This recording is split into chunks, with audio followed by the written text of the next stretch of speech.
आगे चलते हैं हम लोग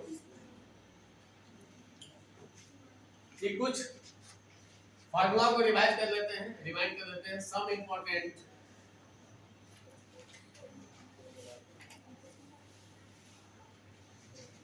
फार्मूलाज, ये सवाल बनाने में बहुत ही काम आएगा। पहला,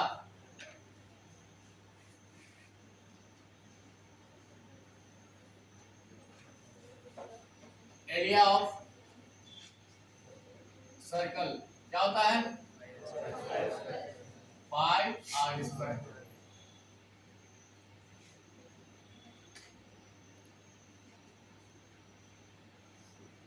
रेडियस ऑफ सर्कल क्या होता है?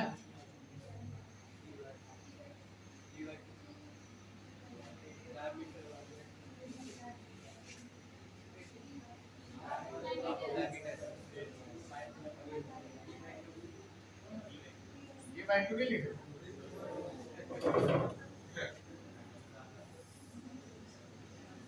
उसके बाद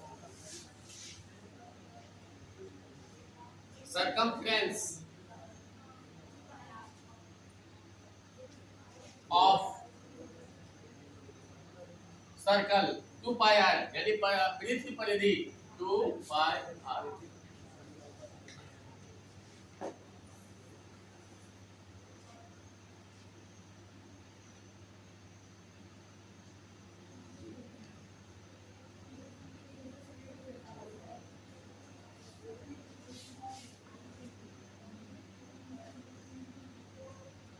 सरफेस एरिया ऑफ क्यूब मालूम है सबको क्या होता है?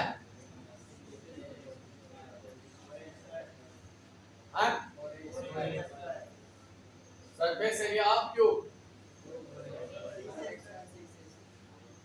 6 a स्क्वायर। अब यहाँ a नहीं लेंगे, x लेंगे। डायमेंशन x दिखाना होगा ना, ठीक है।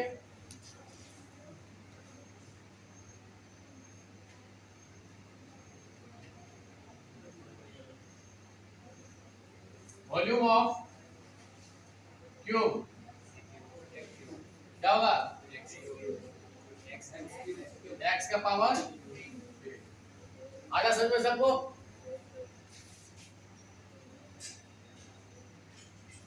छह नंबर क्यूब हो गया। आप चलता है क्यूबॉइड में,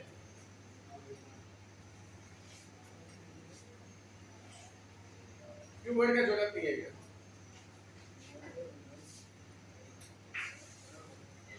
सरफेस एरिया ऑफ स्फीयर कौन बताएगा?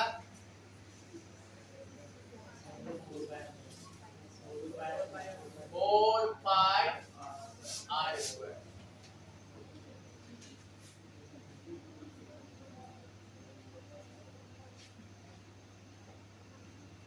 वॉल्यूम ऑफ स्फीयर कौन बताएगा?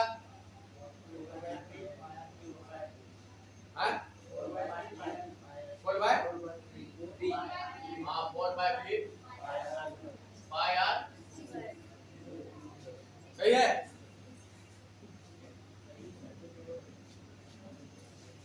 Four by three pi r cube. 8 volume है, वॉल्यूम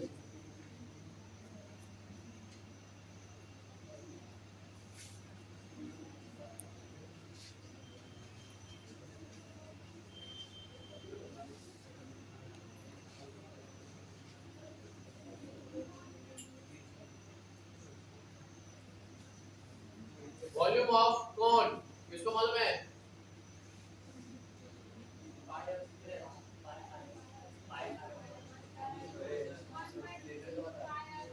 सिलेंडर क्या होता है?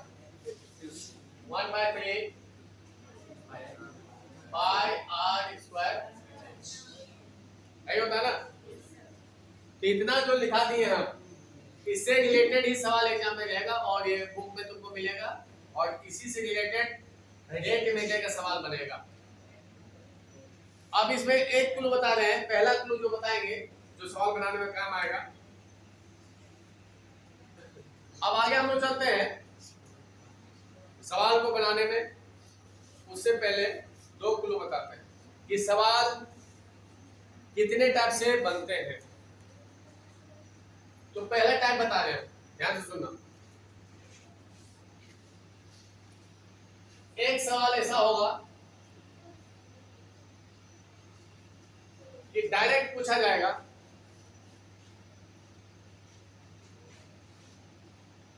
DA बटा DR। तो इससे सवाल क्या बनेगा कि फाइंड द एरिया या change in area, change in area with respect to radius when r equal to 10 centimetre. हाँ या ना, हाँ या ना। पहला सवाल ये पूछेगा, ये सवाल दिया हुआ नहीं रहेगा, यहाँ इसी में क्या लैंग्वेज लिखा हुआ रहेगा कि फाइंड द एरिया या find change in area, change in area with respect to radius when r equal to 10 centimetre. ये पॉइंट हमेशा दिया हुआ रहेगा प्रत्येक सवाल में। ये आया ना, ये सवाल पूछेगा तो कुछ नहीं करना, बहुत ही सिंपल, सवाल पढ़ने की जरूरत नहीं है। हम जैसे सवाल बोलेंगे ऐसे पढ़ना, उससे ज्यादा नहीं। जब ये बोला सवाल में ना तो कुछ नहीं लिखना है, सिर्फ लिखना सवाल में सॉल्व, सॉल्व, यहां लिखना गिवन दैट, गिवन दैट। सवाल बनाने का तरीका बता रहे हैं, गिवन दैट। ये हमको पूछा गया ना तो फटाक से एरिया नीचे लिख देंगे। ए बराबर क्या होगा 5 r है ना, है ना, हो गया, है ना।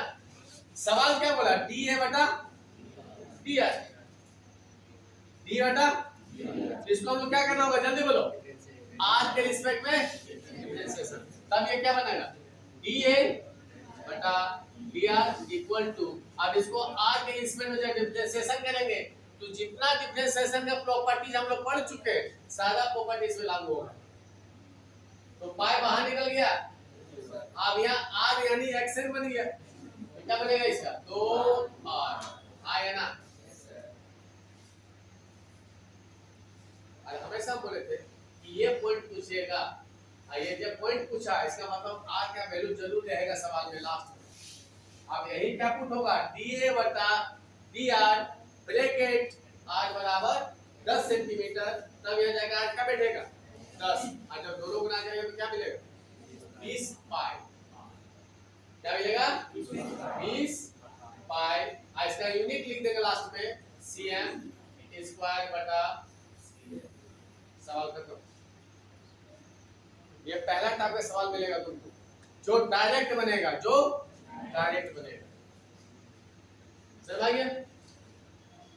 इसे इस तरह का सवाल से ऑब्जेक्टिव भी आता है, छोटा छोटा सवाल से भी ऑब्जेक्टिव आता है। अब हम चलते हैं जो दूसरे टाइप से सवाल पूछता है, बस दो ही टाइप का सवाल है, आज इसमें कुछ भी नहीं है।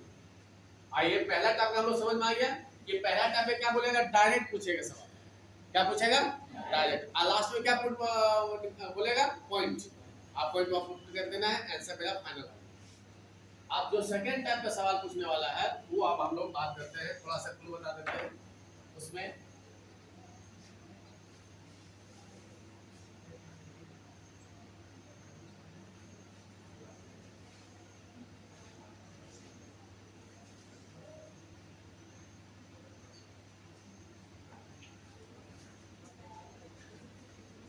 अब हम लोग दूसरे टाइप का सवाल में हम लोग थोड़ा बात करते हैं। तो इसमें क्या होता है कि सवाल को थोड़ा सा बढ़ाता है दूसरे टाइप के सवाल में, फिर वही सिस्टम सॉल्व, जो सवाल में दिया हुआ रहेगा वो यहाँ लिखेंगे, गिवन डेट, ठीक है, गिवन डेट दिया हुआ रहेगा। अब इसमें थोड़ा सा क्या है कि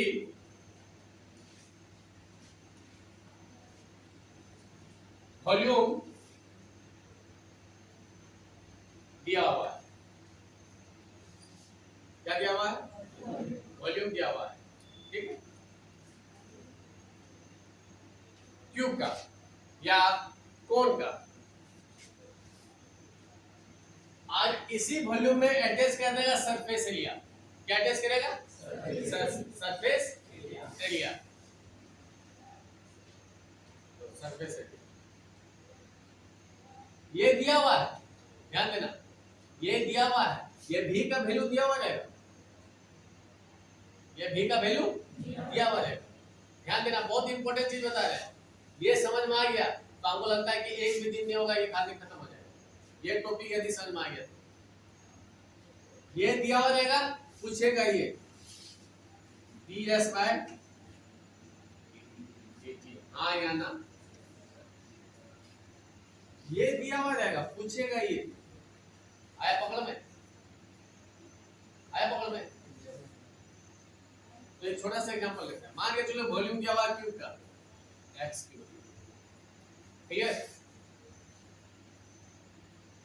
और सरफेस एरिया का क्या होता है, सरफेस एरिया क्या होता है 6x स्क्वायर, हाँ या ना, देना बहुत ही सिंपल है, 6x स्क्वायर, इसको जैसे डिफरेंशिएशन करेंगे तो यहाँ मिलेगा dx by dt, dx by dt, ये dx बाय dt यहाँ से मिल जाएगा, बस यही समझ लो, dv बटा dt, तब इसको करेंगे 3x square dx by dt, हाँ या ना, समझ आया। आज हम पहले बोल चुके हैं dv बटा dt दिया हुआ रहेगा सवाल में, ये सवाल में दिया हुआ रहेगा, मान के चलो 400 या 600, ये वैल्यू मिल गया यहाँ बराबर 3x square dx by dt, हाँ या ना। अब यही dx बाय dt का प्रयोग होगा यहाँ,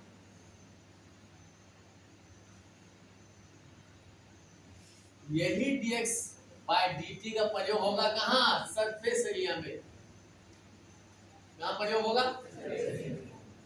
तो यही वैल्यू dx बाय dt का वैल्यू यहाँ से मिलेगा और यही वैल्यू यहाँ पुट कर देना है, कैसे निकलेगा सर यहाँ से, तो dx बाय dt तो क्या हो जाएगा 600 बटा 3x स्क्वायर, 200 कटा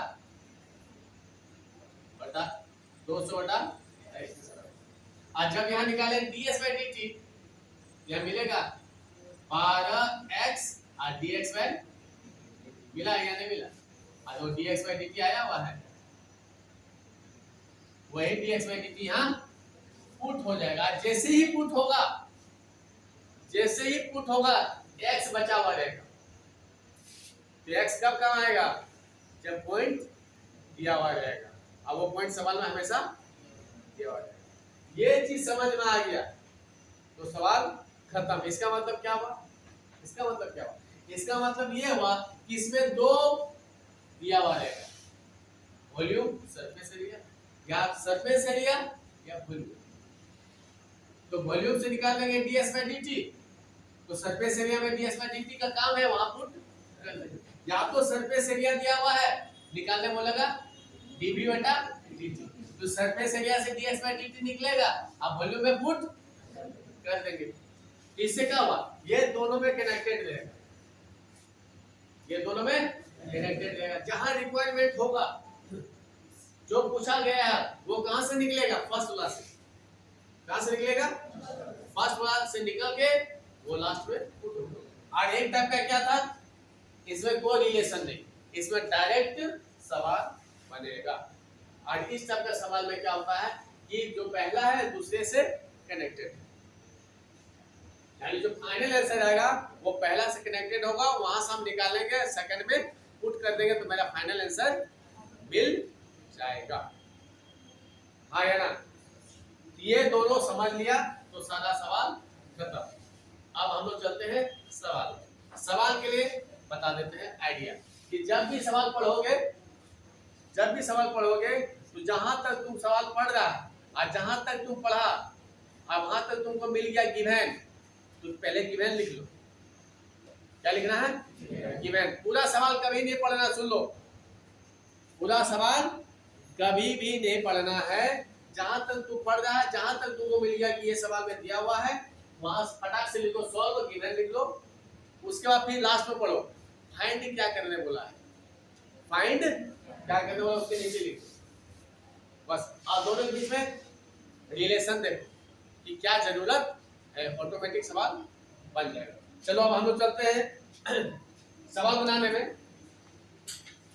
ये फाइंड एनसीईआरटी का ये चैप्टर 6 है, पेज नंबर 195।